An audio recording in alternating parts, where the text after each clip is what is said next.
Itt egy másik eset. Igen, az utcán verték meg a lányt, de nagyon úgy tűnik, hogy az osztálytársai, vagy talán az iskolatársai tették. Szóval ez is egy általános iskolai hír. Rászállt egy csapat, és addig bántalmazták, amíg az egyik alkalommal úgy sérült meg, hogy az már szemet szúrt a családjának is. Koponya és arcsérülése lett. Ne csináljatok! Pusztulj haza, mert ne csináljatok, balé! Ordítva próbált megvédeni ez a fiatal fiú egy 14 éves lányt két másik kamasztól, akik ütötték és rángatták Pápa belvárosában, ebben a sikátorban. Egy negyedik tini vette fel a verekedést, ami egy hatalmas pofonnal indult. Miért rúgott az anyjára? Na, kérdeztem valamit. Na. Ne csináljatok vele! Látszik, hogy próbált elmenekülni, de nem sikerült. Bújmó!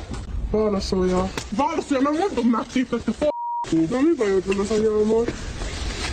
Mi bajod van vele? Menj el, Szofi, menj haza! Ezután még inkább eldurvul a verés, tompa puffanást hallania, hogy a fiatal lány fejét a kőfalhoz ütötték, ekkor már elsírta magát. Mi bajod van vele? Mi bajod van vele? A fiú szólt, hogy áldozatuk beverte a fejét, de a verekedő lány nem állt le. De ne csinálj magad, Marhé! Mi bajod? Beverte a fejét!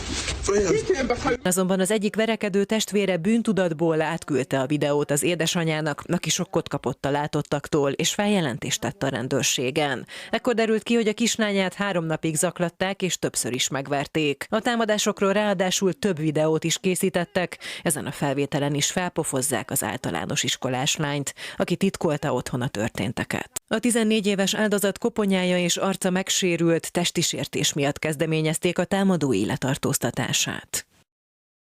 Az mondjuk meglep, hogy lett bűnvádi eljárás, tekintve, hogy szinte soha nem szokott ilyesmiből rendőrségi ügy lenni. Talán ha az iskola területén verik meg, akkor nem is lett volna belőle nyomozás. Meg persze az iskolában a telefonozás tilos, de mivel itt az iskolán kívül voltak, így lett bizonyíték is a verésről. Mert felvették a telefonnal. Remélem az ítélet nem csak egy felfüggesztett lesz, hanem kivételesen egy komoly büntetés.